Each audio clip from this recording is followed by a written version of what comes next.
Bab 641, Malam Hujan. Sebagai perbandingan, menghancurkan semua yang dimiliki keluarga Eisen secara bertahap akan membuat mereka lebih menderita daripada membunuh mereka secara langsung. Faktanya, membunuh mereka akan terlalu berbelas kasih pada orang-orang seperti keluarga Eisen. Sean tidak takut pada keluarga Eisen, dan satu-satunya orang yang menarik perhatiannya adalah Wesley York, orang berkuasa yang mendukung keluarga itu. Telah berkecimpung di militer selama bertahun-tahun, Sean sangat menyadari bahwa pengaruh dan kekuasaan yang dimiliki Wesley bahkan lebih besar dari keluarga Eisen. Pria itu bisa melakukan segudang hal yang tidak terbayangkan dengan otoritas yang dipegangnya. Jadi, selama pertarungan dengan keluarga Eisen, dia adalah satu-satunya orang yang Sean perhatikan. Meskipun demikian, Sean tidak berencana menghadapi Wesley secara langsung dan akan mencoba yang terbaik untuk menghindari pria itu sebisa mungkin. Menurut penyelidikan Theo, ada orang penting militer dari faksi Odam yang diam-diam mendukung Wesley.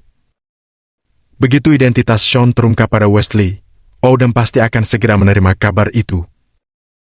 Sean bisa meramalkan bahwa begitu Odam tahu dia bersembunyi di kota Riverfall, banyak upaya pembunuhan akan dilakukan kepadanya. Dengan kemampuan Sean saat ini, dia tidak hanya dalam bahaya, tapi dia juga akan menyeret Nora dan keluarganya ke dalam kekacauan itu. Karena itu, dia tidak boleh bertemu Wesley sampai dia benar-benar perlu untuk menemuinya. Wanita tua yang Sean rawat tempo hari dikenal sebagai Nyonya York.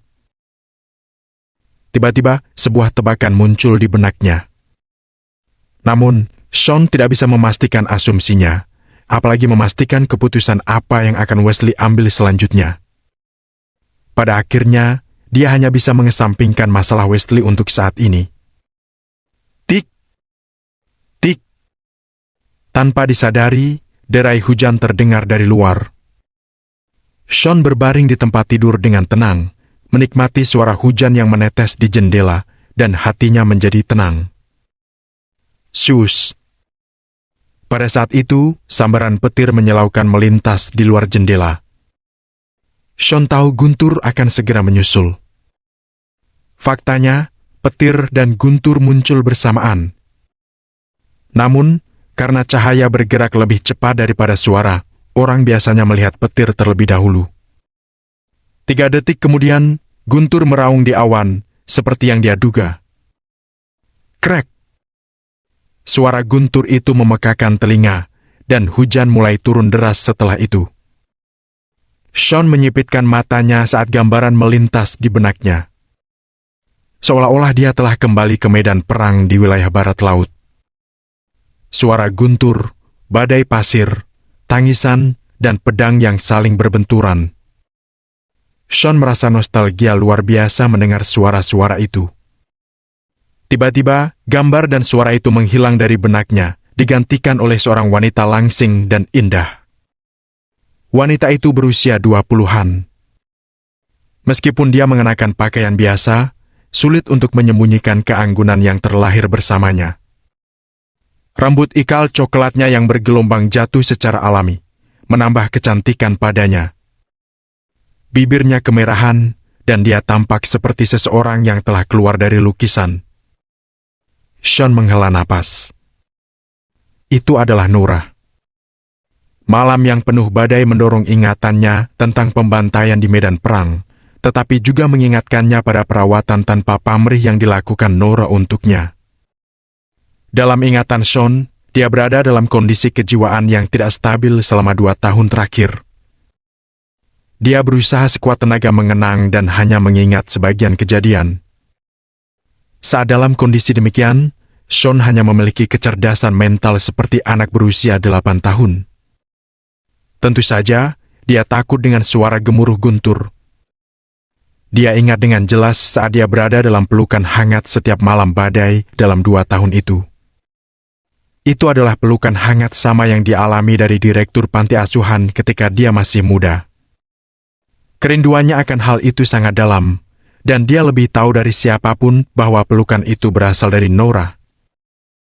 Bagaimanapun, satu-satunya orang dalam keluarga yang akan merawatnya, terlepas dari semua hal, adalah Nora.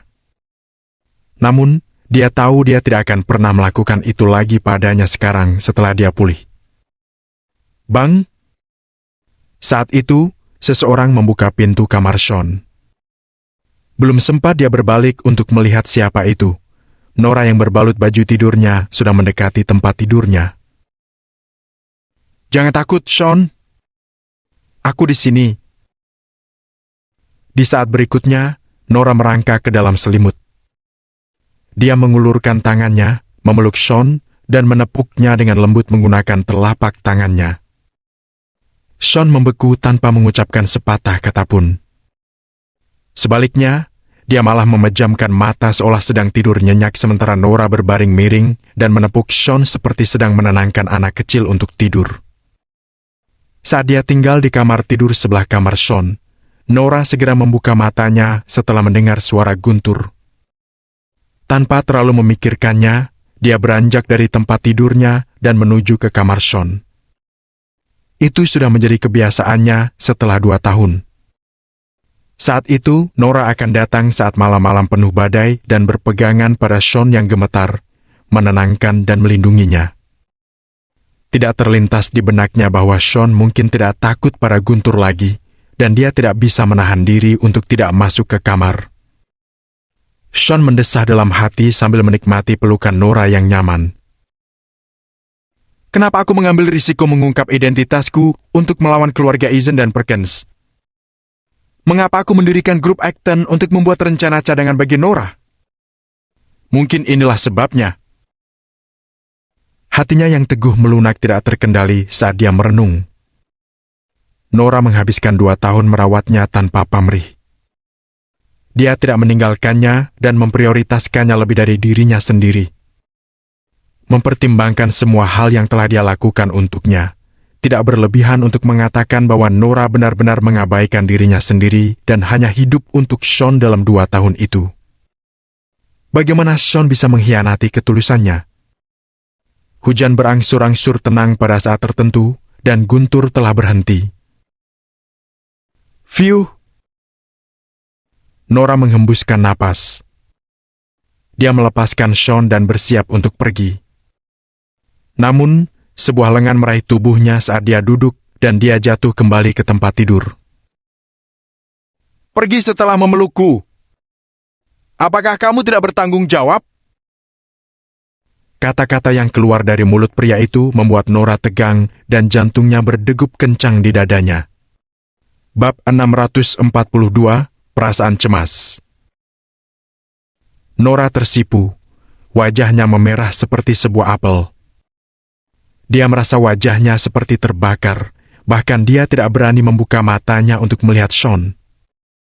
Kata-kata tidak bisa menggambarkan betapa malunya perasaannya saat itu. Bahkan, ada sedikit dugaan yang mengaduk hatinya. Mata Sean terpaku pada Nora, dan dia sendiri merasa agak linglung. Baginya, dia adalah wanita tercantik yang pernah dilihatnya. Tepat saat itu, Nora mengenakan piyama longgar, namun itu tidak bisa menyembunyikan cantiknya, lekuk tubuhnya yang memukau. Saat wajahnya yang indah berubah kemerahan, dia terlihat semakin menggoda. Meskipun dia tetap menutup matanya, bulu matanya yang panjang bergetar seperti kupu-kupu. Bibir mungilnya seperti kelopak mawar merah yang mekar, begitu memikat hingga bisa membuat imajinasi siapapun menjadi liar. Selama bertahun-tahun, Sean telah melihat banyak wanita baik dari Draconia maupun luar negeri. Namun, dia belum pernah bertemu orang yang bisa membuat jantungnya berdebar seperti ini. Jantungnya mulai berdegup kencang, dan dia tidak bisa mengendalikan hasrat yang menguasainya. Nora? Dia memanggilnya bahkan tanpa menyadarinya sendiri. Nora tidak meronta atau menolaknya. Sebaliknya, dia menjawab dengan lembut. Iya. Begitu menyadari bahwa Nora tidak menolaknya, Sean, yang awalnya gelisah, menjadi lebih berani. Mereka saling membungkuk saat jarak antara wajah mereka memendek. Saat itu, Mereka bahkan cukup dekat untuk merasakan napas satu sama lain. Nora tidak pernah merasakan jantungnya berdetak begitu keras sepanjang hidupnya.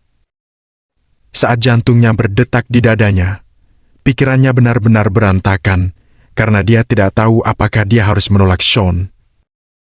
Bagaimanapun, dia adalah seorang wanita kuno, jadi dia tidak akan pernah membiarkan dirinya melakukan hal seperti itu sebelum menikah. Tapi di sisi lain, dia sudah mengenal Sean selama 2 tahun dan mereka sangat akrab satu sama lain. Apalagi, dia sangat yakin bahwa dia memiliki perasaan pada Sean sekarang. Karena itu, dia tahu dia tidak akan pernah menyesal memberinya apa yang paling berharga dalam dirinya. Sementara itu, derai hujan menjadi semakin lembut dan akhirnya memudar. Dengan itu, napas berat mereka adalah satu-satunya suara yang bisa didengar di ruangan yang sunyi. Karena tidak tahu harus berbuat apa saat itu, Nora hanya berhasil keceplosan panik. Aku akan mandi. Tidak perlu untuk itu. Sean sangat mendominasi saat dia meraih tangannya dan mengunci lengannya, tidak mengizinkannya pergi. Detik berikutnya, dia memeluknya. Dia bisa merasakan dominasi dan agresivitas pelukan Sean. Seketika, pikirannya menjadi kosong dan dia merasa seolah-olah seluruh tubuhnya telah kehilangan kekuatannya. Anggota tubuhnya terasa lemah dan lemas, dan dia hanya bisa membiarkan dirinya dikendalikan oleh Sean. Membuka matanya, dia menatap Sean yang begitu dekat dengannya. Saat itu, Sean membuka matanya, dan tatapan mereka bertemu. Dia mengangkat kepalanya secara naluriah, menatap Nora linglung. Apa yang kamu lakukan? Dia sedikit bingung. Bukankah kita harus menutup mata saat sedang berciuman? Dia bertanya-tanya. Aku ingin menatapmu. Nora semakin tersipu keras. Dia memang penasaran ingin melihat ekspresi Sean. Sean bingung. Segera, suasana hangat, memudar tampak sedikit menghilang. Meskipun demikian, itu tidak menghentikan mereka untuk melanjutkan. Sean membelai Nora perlahan. Setiap kali tangannya menyentuh kulitnya yang lembut, halus, jantungnya berdetak lebih cepat. Usianya lebih dari 20 tahun, tapi itu pertama kalinya dia begitu akrab dengan seorang pria. Dia tidak pernah mengalami hal seperti ini sebelumnya. Karena itu, dia malu dan bersemangat pada saat bersamaan. Sean terus menggerakkan tangannya melingkari tubuhnya hingga menyentuh sesuatu di antara pahanya. Dalam sekejap, dia duduk tegap dengan tiba-tiba. Apakah itu datang bulan? Dia menatapnya. Mata terbelalak karena heran. Iya. Jawab Nora pelan dengan wajah memerah. Mendengar itu, Sean menggelengkan kepalanya tidak berdaya. Itu memang siksaan bagi pria manapun. Setelah hening sebentar, dia menekan keinginan yang luar biasa di hatinya dan berbaring dengan lembut di samping Nora. Sebenarnya kita masih bisa melakukannya. Seharusnya baik-baik saja. Bisik Nora, tampak sedikit malu. Tapi itu akan sangat menyakitimu. Sean sedikit menggelengkan kepalanya. Dia hanyalah orang biasa, jadi wajar jika dia memiliki hasratnya. Tapi sebagai mantan jenderal terhebat bintang 9, dia tahu bagaimana mengendalikan hasratnya dengan baik. Itu sebabnya dia tidak akan menyakiti Nora selama waktu seperti itu. Terima kasih, Sean. Berbalik ke samping, Nora memeluk lengan kanan Sean erat saat kehangatan melonjak di dalam hatinya. Kita akan menikah di masa depan, jadi kita tidak seharusnya terganggu hanya tentang saat ini. Sean mengulurkan tangan untuk mengelus rambut panjangnya sambil tersenyum. Ya, aku ingin menikah denganmu. Saat itu, Nora terlihat manis dan patuh, dan tidak ada bagian dari dirinya yang terlihat seperti seorang pengusaha wanita yang mandiri sama sekali. Bab 643. Apa yang bisa kamu lakukan? Nora tidak pergi. Mereka berpelukan dan berceloteh, menikmati kebersamaan satu sama lain. Setelah ragu beberapa detik, Nora memutuskan untuk mengatakan apa yang ada di pikirannya. Sean, aku berpikir untuk mendapatkan pekerjaan.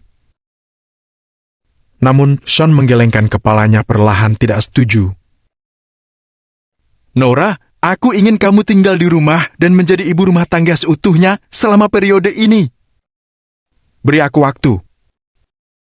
Aku akan menjatuhkan seluruh kota Riverfall dan memberikannya padamu. Katanya dengan sungguh-sungguh.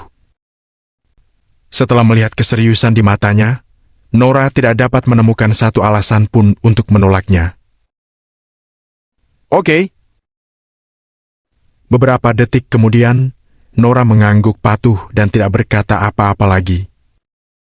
Mereka berbaring bersama dengan dekat dan mengobrol sampai larut malam.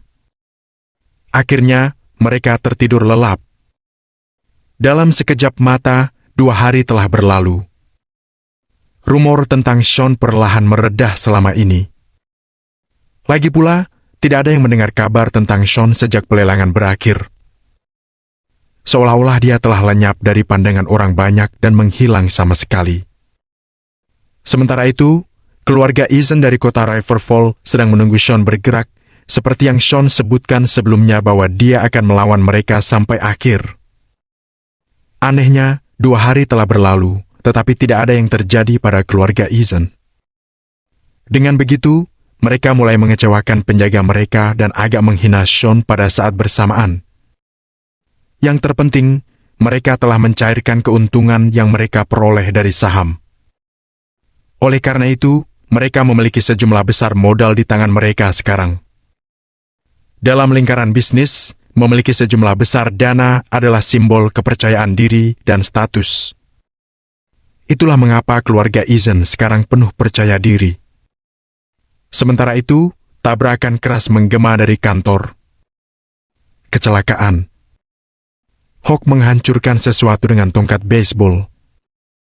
Ternyata dia sedang menghancurkan jam lantai besar yang diberikan Sean pada mereka. Sudah lama Hawk dan Lucas ingin melakukan itu. Tidak bisa menahan dirinya lebih lama lagi, akhirnya Hawk menghancurkan jam tersebut. Begitu tongkat baseball logam mendarat di permukaan jam, kaca yang menutupinya hancur berkeping-keping. Dampak yang kuat penyok juga merusak struktur paduan jam. Saat itu, Sean telah mengirim jam lantai ke kantor mereka. Itulah mengapa mereka ingin menghancurkan jam itu di lokasi yang tepat. Selain itu, mereka bersikeras merusaknya secara pribadi dengan tangan mereka sendiri. Lucas memperhatikan Hawk yang memukul jam dari samping. Dia tidak berencana menghentikannya. Dasar sampah tidak berguna! Beraninya kamu mengancamku! Bukankah kamu kuat? Kenapa kamu tidak menunjukkan kekuatanmu sekarang?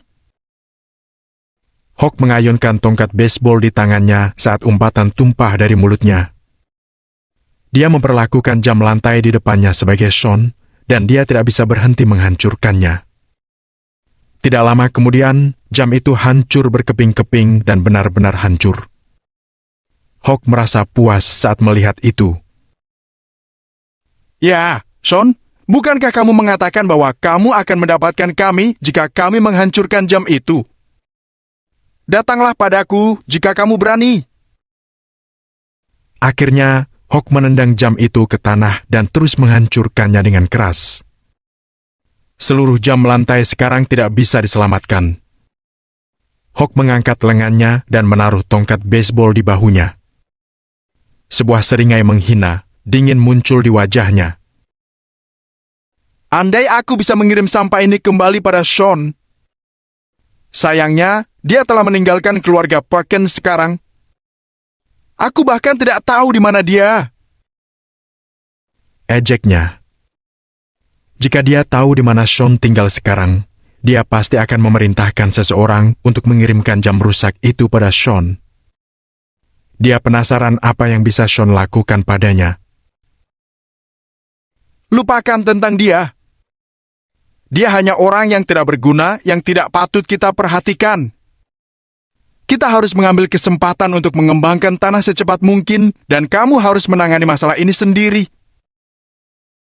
Lukas mengisap cerutunya sembari menatap Hawk. Dia tahu Hawk tidak berpengalaman dan terbatas kemampuannya.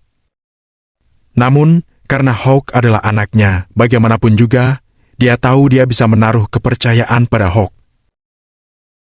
Mengerti, ayah? Hawk menanggapi. Kemudian, dia mengeluarkan ponselnya untuk menelpon. Halo. Suara Sean terdengar dari ujung telepon.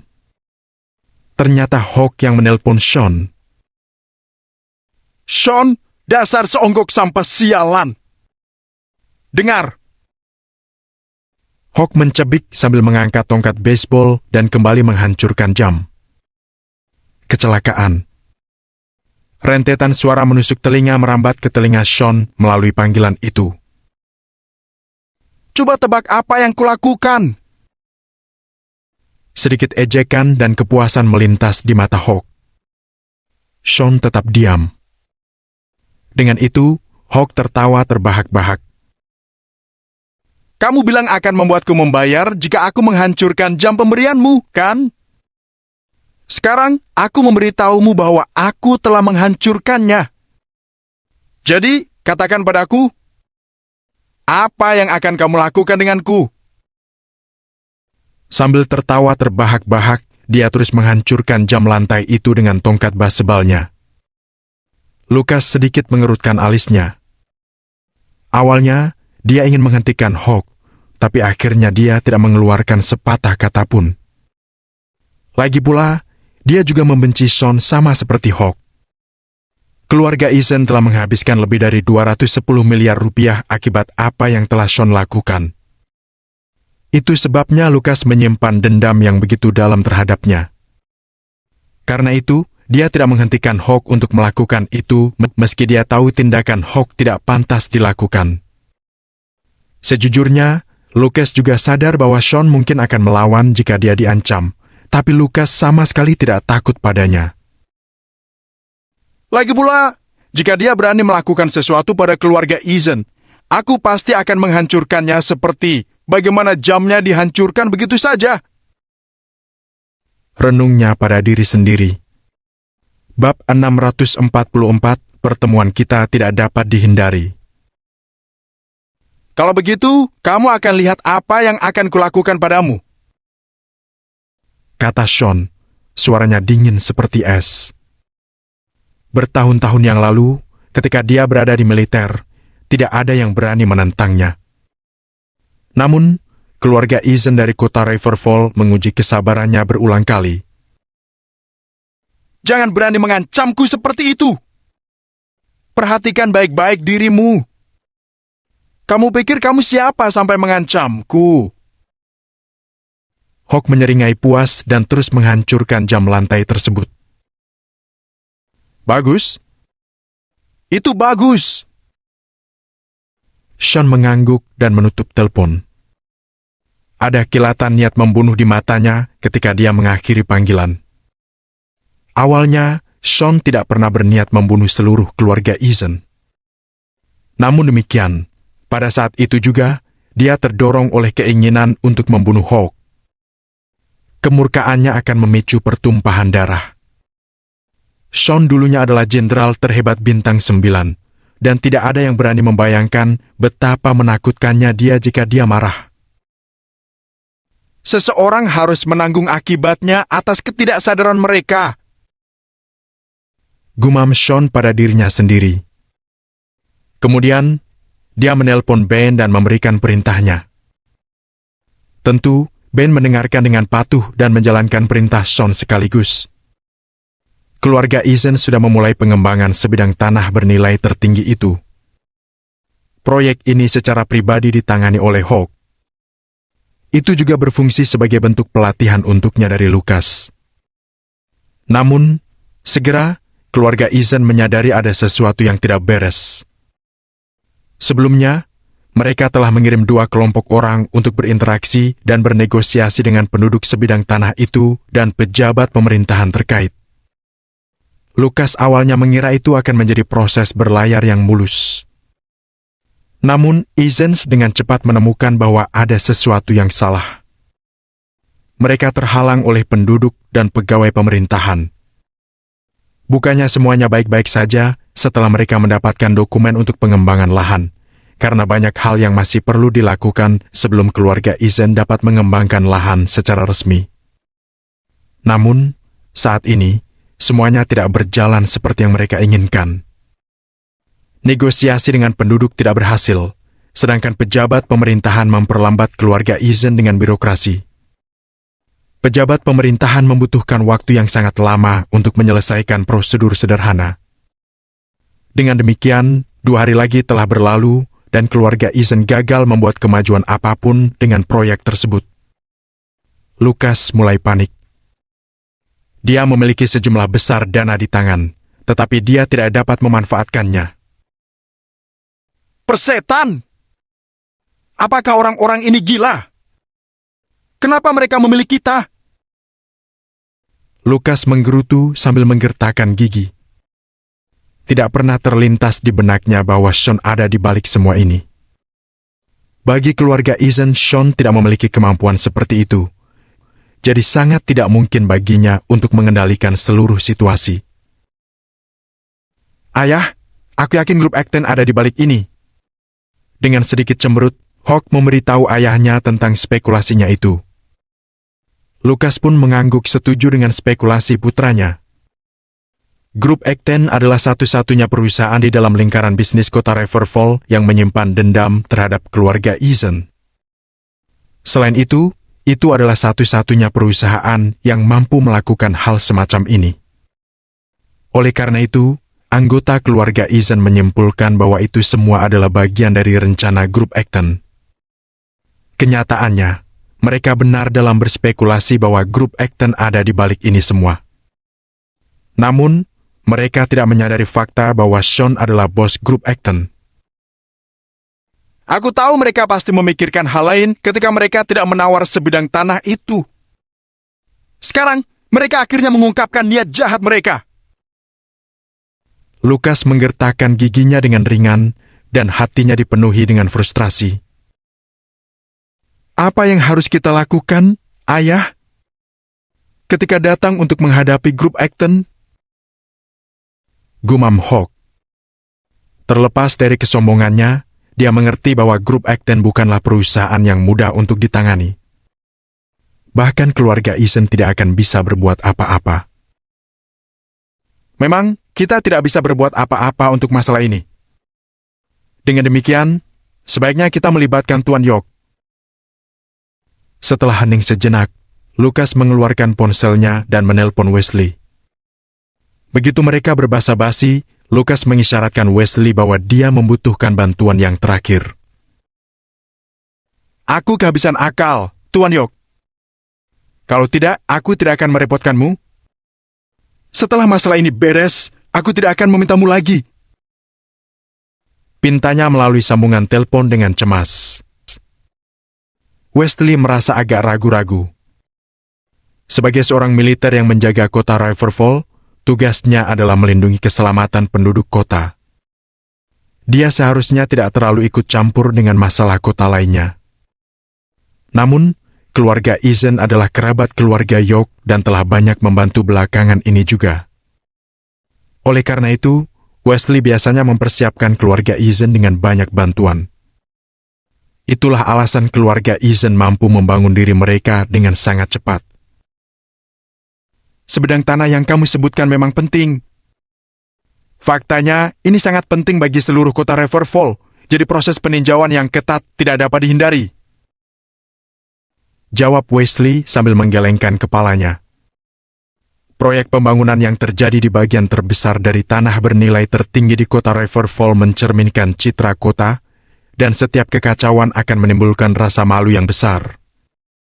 Oleh karena itu, proses peninjauan yang ketat tentu diperlukan. Aku mengerti, Tuan York, tapi proses peninjauan ini sangat ketat.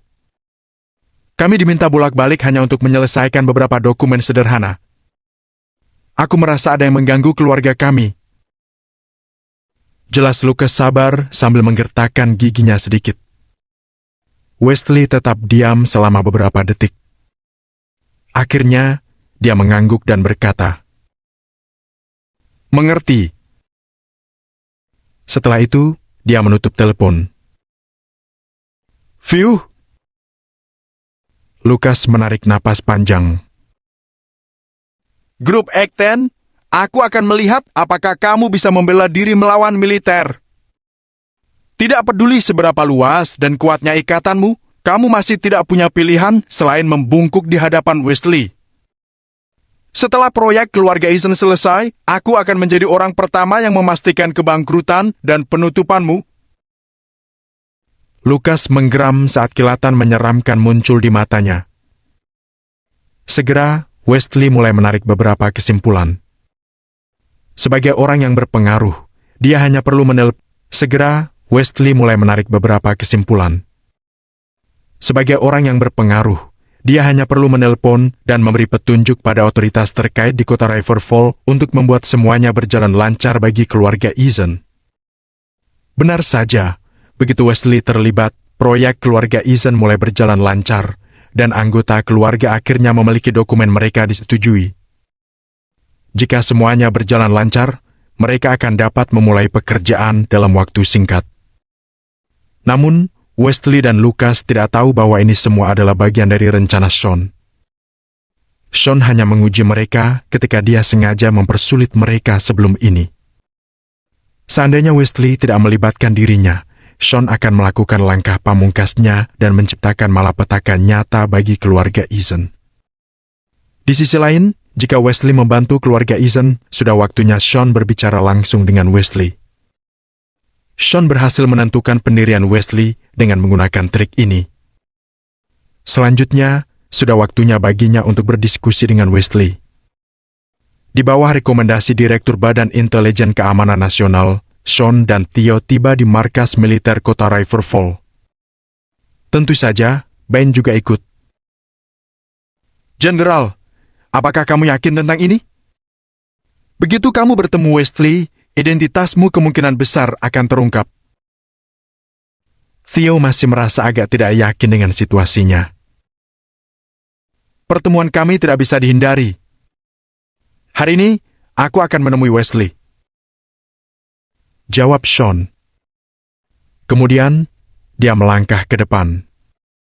Bab 645, Pertemuan Wesley. David, Direktur Badan Intelijen Keamanan Nasional Kota Riverfall, bingung. Dia tidak bisa menahan diri untuk tidak bertanya dengan lembut. Tuan Jackson, apa maksudmu mengatakan bahwa identitasnya akan terungkap? Yang dia tahu adalah bahwa identitas Theo tidak biasa tetapi malah misterius dan kuat. Namun, dia sama sekali tidak mengerti dengan Sean. Meskipun demikian, dia mengerti bahwa siapapun yang diperlakukan Theo dengan hormat pasti memiliki latar belakang yang menakutkan. Karena itu, dia tidak bisa menahan diri untuk tidak mengungkapkan rasa penasarannya secara lisan. Sebelum Theo sempat menjawab, Ben berkata dengan sungguh-sungguh di samping. Jangan menempelkan hidungmu di tempat yang bukan tempatnya. Meskipun David adalah direktur NSIA, Ben tidak berniat berbicara dengan hormat. Oke. David tidak berani bertanya lagi dan hanya mengangguk buru-buru.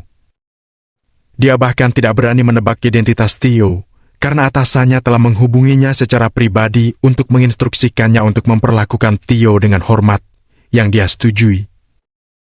Dengan kata lain, status Theo jauh lebih tinggi dari David. Tidak masalah jika dia tidak mengetahui identitas Theo dengan tepat, karena dia akan tetap menunjukkan rasa hormat kepada Theo.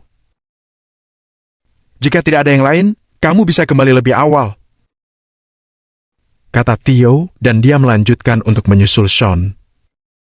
Mereka memiliki beberapa hal untuk didiskusikan dengan Wesley yang harus dirahasiakan dari orang lain.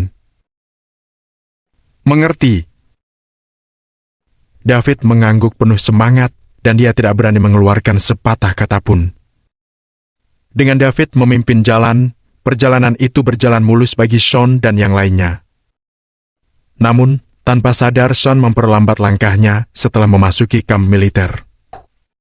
Ada lapangan pelatihan yang tertutup rumput yang dilengkapi dengan tempat berlumpur untuk pelatihan bertahan hidup dan target untuk latihan menembak. Tidak perlu diucapkan, ada berbagai jenis peralatan pelatihan militer eksklusif juga. Tidak jauh dari mereka adalah lapangan dengan ratusan tentara berbalut seragam militer, berlatih seni tempur militer dalam sinkronisasi. Tindakan mereka serempak, dan nyanyian mereka bisa terdengar dari jauh. Memperlambat langkahnya, Sean mengamati sekitar dan perlahan mengedarkan pandangannya pada para prajurit. Theo dan yang lainnya juga menginjak rem karena mereka tidak berani berjalan di depan Sean. Menyaksikan pemandangan yang dikenalnya, Sean jatuh kesurupan saat banyak kenangan melintas di benaknya. Di masa lalu, dia adalah jenderal terhebat bintang 9 yang mengawasi Northland, dan dia telah menangkal suku-suku selatan, kerajaan utara, dan negara-negara barat.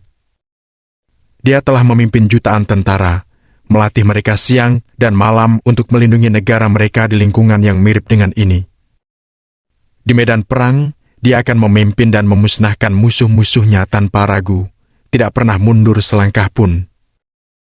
Di kamp militer, dia melatih para prajurit sepanjang waktu, tidak berani mengendur sedetik pun. Sejak dia terdaftar, selama lebih dari 8 tahun, dia telah menangkis sekian musuh dan memusnahkan puluhan ribu musuh, menjaga Draconia dan memastikan keselamatan dan kesejahteraan warga sipil selama periode itu. Jutaan keluarga di Draconia dapat hidup harmonis dan aman di bawah perlindungannya. Sayangnya, dia, di sisi lain, telah jatuh ke dalam keadaan yang menyedihkan. Jenderal, apakah kamu merindukan rumah? Bisik Theo sambil berjalan di sebelah Sean. Sean menjadi linglung sebentar sebelum mengangguki pertanyaannya. Rumah? Itu benar. Pikirnya. Dia adalah seorang yatim piatu tanpa kasih sayang orang tua. Setelah dibawa ke militer selama masa remaja dan tinggal di sana selama lebih dari belasan tahun, kamp militer di Northland telah menjadi rumahnya. Namun, sekarang itu adalah rumah yang tidak bisa dia kembali. Northland adalah satu-satunya rumahnya, tapi itu telah mendorongnya ke jurang tanpa dasar. Jadi, wajar saja baginya untuk membencinya. Pada saat ini, emosi yang tidak menyenangkan terpancar dari Sean. Mereka telah mencoba mendorongku ke jurang, tetapi sedikit yang mereka tahu bahwa beberapa orang datang dari jurang itu sendiri. Begitu dia selesai berbicara, dia menarik kembali pandangannya dan melanjutkan untuk berjalan ke depan. Dengan seorang prajurit memimpin jalan, mereka tiba di ruang komando Wesley segera dan menunggu di ruang tamu kecil di luar. Tidak mengherankan, Wesley tidak akan menyambut seseorang berstatus David dengan antusias. Tidak punya pilihan, mereka hanya bisa menunggu. Setelah beberapa waktu, Wesley menyelesaikan pekerjaannya dan berbaris keluar ruangan. Ketika Sean melihat wajah Wesley dengan baik, dia akhirnya punya jawaban atas tebakan yang dia buat. Wanita yang dia selamatkan tempo hari, Greta, mungkin ibu Wesley, dan pria yang dia temui ketika dia keluar dari lift memang Wesley. Sayangnya, Wesley sepertinya melupakan Sean karena tatapannya sama sekali tidak tertuju pada Sean. Direktur Williams, mengapa kamu mencariku begitu mendesak? Apakah ada masalah mendesak di kota Riverfall? Bahkan tanpa menawarkan sapaan sopan, Wesley langsung ke intinya begitu dia muncul. Faktanya, dia selalu efisien dan tegas. David segera berdiri, mengulurkan tangannya untuk memberi isyarat pada yang lain sambil menjelaskan. Tuan York, teman-temanku di sini memiliki sesuatu untuk didiskusikan denganmu. Tolong biarkan aku untuk memperkenalkan mereka.